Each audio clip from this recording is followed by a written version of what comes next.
Hi friends, welcome to Rishi's Telugu stories.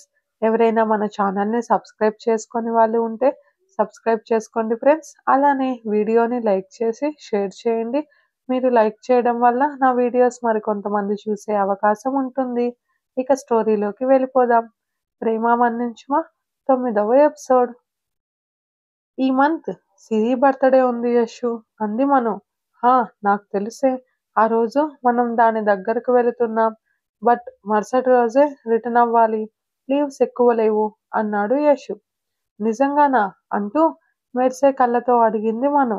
హా అంటూ యశ్ అనడంతో థ్యాంక్ యూ బావా అంటూ ముద్దులు పెడుతున్న మనుని దగ్గరకు తీసుకుంటూ నిజంగా సిరి అన్నయ్య లవ్లో ఉన్నారా అని అడిగాడు యశు.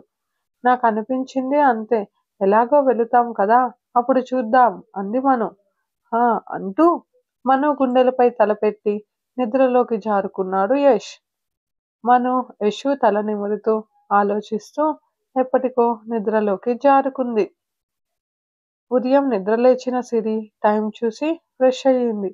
వీకెండ్ కదా, ఎక్కడికి వెళ్ళలేదా అని అడిగింది సిరి. క్లైమేట్ చూసావా, ఇంట్లోనే వణికిపోతున్నాం కదా అన్నాడు సూర్య. ఆ, డైలీ కన్నా ఎక్కువే ఉంది అంటూ విండో నుంచి బయటకు చూసి ఆకలి అంది సిరి. హాట్ ప్యాక్లో ఉంది చూడు అంటూ వర్క్ కంప్లీట్ చేసి పక్కన చలికి ముడుచుకొని ఉన్న సిరిని చూసి నవ్వుతూ హత్తుకున్నాడు సూర్య. సిరి ఉలిక్కిపడి ఓయ్ ఏంటిది వదులు అంది దూరం జరుగుతూ. చలికి ముడుక్కున్నావు కదా అని హక్ చేసుకుంటే ఓవర్ చేస్తున్నావేంటి అంటూ సిరి శాలువా తీసి ఇద్దరికి కప్పాడు యష్. పిచ్చి పిచ్చిగా బిహేవ్ చేయకు అంది సూర్య చేతులు విడిపించుకుంటూ సిరి. కాసేపు కుదురుగా ఉండు అంటూ సిరిని ఒళ్ళోకి లాక్కున్నాడు సూర్య. ఉదయమే మందు తాగావా అంది నోటి దగ్గర వాసన చూస్తూ సిరి. కుక్కలాగా ఏంటే ఇది అంటూ దగ్గరగా ఉన్న సిరి ముక్కుపై ముద్దు పెట్టి తాగితే వాసన రావాలి కదా అంటూ మెడ వెనుక పెదవులు నిలిపాడు. స్మెల్ రాకుండా ఉండే బ్రాండ్ తాగావేమో అంది చిన్నగా సిరి. చేతులు కాసేపు కుదురుగా పెట్టుకో అంటూ సీరియస్గా చెప్పడంతో సైలెంట్ అయిపోయింది సిరి. మౌనంగా సూర్య చుట్టూ ఒక చేయి వేసి ఇంకో చేత్తో శాలువా మొహం పైకి లాక్కొని కళ్ళు మూసుకుంది సిరి. దెయ్యం ఇంతసేపు ఏడ్చి చచ్చింది, ఇప్పుడు మాత్రం పైన ఎలా నిద్రపోతుందో చూడు హాయిగా అనుకుంటూ సోఫా అడ్జస్ట్ చేసి వెనక్కి వాలిపోయాడు సూర్య. విష్ణు వచ్చి డోర్ లాక్ చేసి ఉండడంతో కాలింగ్ బెల్ కొట్టి కొట్టి వెళ్ళిపోయాడు. ఆ క్షణం సూర్య మెలకువగా ఉన్న ఆ మూమెంట్ మిస్ చేసుకోవాలనుకోలేదు. సిరి చిన్నగా కదలడంతో ఎక్కడ ఫీల్ అవుతుందో అని నిద్రపోయినట్టు కళ్ళు మూసుకున్నాడు సూర్య. కళ్ళు తెరిచిన సిరి తను ఎక్కడ ఉందో చూసుకొని తల ఎత్తి సూర్యని చూసింది. కళ్ళు మూసుకొని ఉన్న సూర్యని చూసి రిలీఫ్గా ఫీల్ అవుతూ అలాగే ఉండిపోయింది కాసేపు. సూర్య మెడపై ఉన్న చేతిని జరుపుతూ చెంపపై వేసి తడుముతున్న సిరి స్పర్శకు హ్యాపీగా ఫీల్ అవుతూ అలాగే ఉండిపోయాడు సూర్య. తను కళ్ళు తెరిస్తే ఆ స్పర్శ దూరం అవుతుందని సూర్యకి తెలుసు. అందుకే అలానే ఉండిపోయాడు.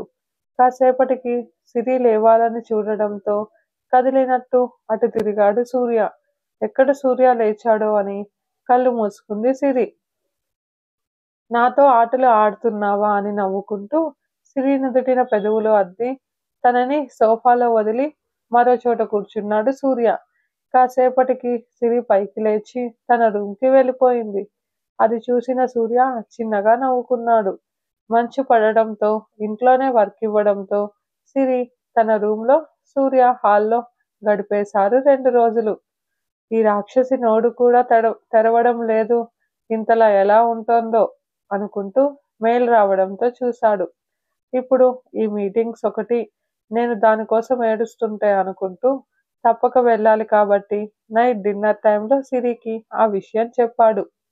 అప్పటిదాకా తనకు పట్టనట్టు ఉన్న సిరి అర్జెంటా అంది. ఖచ్చితంగా వెళ్ళాలి అని చెప్పి వెళ్ళిపోయాడు సూర్య. తనని పట్టించుకోకుండా తన పని తను చేసుకుంటూ లగేజ్ ప్యాక్ చేసుకొని మరుసటి రోజు ఉదయం ఏం చెప్పకుండా సిరిని ఒకసారి చూసి వెళ్ళిపోయాడు సూర్య. ఎందుకో ఆ క్షణం ఏడుపు తన్నుకు వస్తుంటే కష్టంగా ఆపుకుంది సిరి. ఏదో ఒక పని చేసి తనని ఉడికిస్తూ దగ్గరకు తీసుకునే సూర్య దూరంగా ఉండడంతో, మౌనంగా వెళ్ళిపోవడంతో మనసు మెలిపెట్టేస్తున్నట్టు అయిపోయింది సిరికి. అసలు ఎక్కడికి వెళ్ళాడు, ఎప్పుడొస్తాడు అని కూడా చెప్పకుండానే వెళ్ళిపోయిన సూర్యపై పిచ్చ కోపం వస్తోంది. కోపం కన్నా తన బిహేవియర్‌కి బాధ ఎక్కువగా కలుగుతుంటే ఆ రోజంతా తినకుండా ఆలోచనలలో మునిగిపోయింది సిరి. మరుసటి రోజు మౌనంగా వర్క్ చేసుకుంది. ఫుడ్ విష్ణు తెచ్చిస్తున్నా అక్కడ కూడా సూర్య చేతి ఫుడ్ అలవాటైన తనకి సూర్య గుర్తు రావడంతో కొంచెం తిని లేచి, ఎందుకురా ఇంతలా గుర్తొస్తున్నావు అంటూ ఏడుస్తూ, ఐ హేట్ యూ, నన్నింతలా బాధ పెడుతున్నావు అంటూ బెడ్ పై ఉన్న పిల్లోలని పిచ్చి పిచ్చిగా విసిరేసింది. నీకిలానే చేయాలే, దగ్గరైతే దూరం పోతున్నావు. అందుకే నీ దారిలోనే దూరంగా ఉన్నా. చూద్దాం ఈ 2 రోజుల దూరం నిన్ను నాకు ఏమాత్రం దగ్గర చేస్తుందో అనుకున్నాడు సూర్య. వర్క్ చేస్తున్న మనసంతా సిరి దగ్గరే ఆగిపోతుంటే కష్టంగా మీటింగ్ కంప్లీట్ చేశాడు సూర్య. సూర్య ఆలోచనలతో సిరి, సిరిపై బెంగతో సూర్య 2 రోజులు దూరంగా గడిపేశారు. మరుసటి రోజు ఆగకుండా కాలింగ్ బెల్ మోగుతుంటే డోర్ ఓపెన్ చేసింది సిరి. ఎదురుగా విష్ణుని చూసి, ఏంటన్నా అంది సిరి మత్తుగా. సూర్య హాస్పిటల్లో ఉన్నారు, ఎవరో కాల్ చేశారు సూర్య మొబైల్ నుంచి అని విష్ణు కంగారుగా చెప్పడంతో, ఏంటి అంటూ మత్తు వదలగా షాక్గా అడిగి, ఏమైంది పదా వెళదాం అంటూ తను ఎలా ఉందో కూడా మరిచి డోర్ లాక్ చేసుకొని విష్ణుతో వెళ్ళింది సిరి. వెళ్తున్నంతసేపు సూర్యకి ఏమైందన్న భయంతో కంట్లో నీళ్లు, అంత చల్లదనంలో కూడా టెన్షన్తో చెమటలు కారిపోతుంటే తుడుచుకోవడం మరిచి సూర్యకి ఏమీ కాకూడదని ఎన్నిసార్లు ఆ దేవుణ్ణి కోరుకుందో ఆ పిచ్చి మనసు. అరగంట తరువాత హాస్పిటల్కి చేరి విష్ణు వెనకే వేగంగా వెళ్ళింది సిరి. రూమ్ దగ్గరకు వెళ్ళగానే బెడ్ పై కూర్చొని ఉన్న సూర్యని చూడగానే అంతదాకా పరిగెత్తిన తన గుండె వేగం నార్మల్ అయ్యింది. తన మనసు రిలీఫ్గా మారి కళ్ళు తుడుచుకుంటూ కోపంగా ముందుకు వెళుతూ, యూ ఈడియట్, ఇంత చిన్న దెబ్బ తగిలితే యాక్సిడెంట్ అని చెప్పి మమ్మల్ని చంపేయరా అంటూ సూర్యని పిచ్చి పిచ్చిగా కొట్టింది సిరి. విష్ణు వెనక ఒళ్ళంతా చెమటలతో జుట్టు పిచ్చిగా రేగిపోయి బాధతో ఉన్న సిరిని షాక్గా చూస్తూ, అంతలో సిరి మాటలు అర్థమయ్యాక, సిరి ఒకసారి చెప్పేది విను అంటూ సూర్య ఎంత చెబుతున్నా సిరి ఆగకపోవడంతో కోపంగా ఆగు అని అరిచాడు సూర్య. సూర్య అరుపులకి ఆగిన సిరి, అరువురా అరు, నీకోసం టెన్షన్ పడుతూ పిచ్చిదానిలా బాధపడుతుంటే కోప్పడుతున్నావు అంటూ సూర్యని దూరం తోసిన సిరి చుట్టూ చేయి వేసి హక్ చేసుకొని, సారీరా, నువ్వు నా మాట వినకపోవడంతో అరిచా అంతే అంటూ సూర్య దగ్గరకు తీసుకోవడంతో అంతదాకా అరిచిన సిరి ఏడుస్తూ, ఎంత భయపడ్డానో తెలుసా అంటూ సూర్య నడుము చుట్టూ చేయి వేసి గట్టిగా హక్ చేసుకుంది.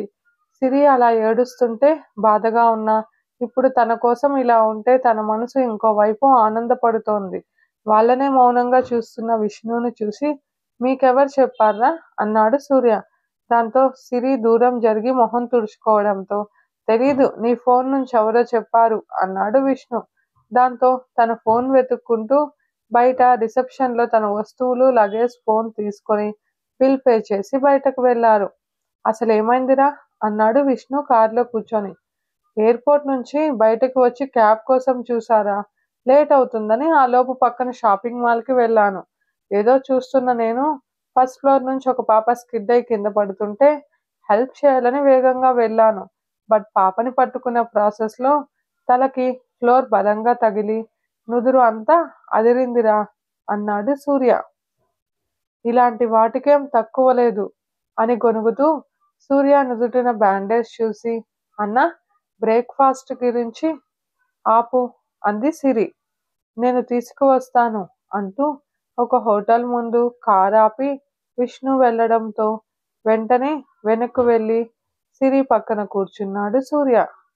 మొహం తిప్పుకున్న సిరిని తన వైపు తిప్పుకొని, నాకేమైతే నీకేంటే, నీకెలాగో నేను వద్దు కదా అన్నాడు సూర్య.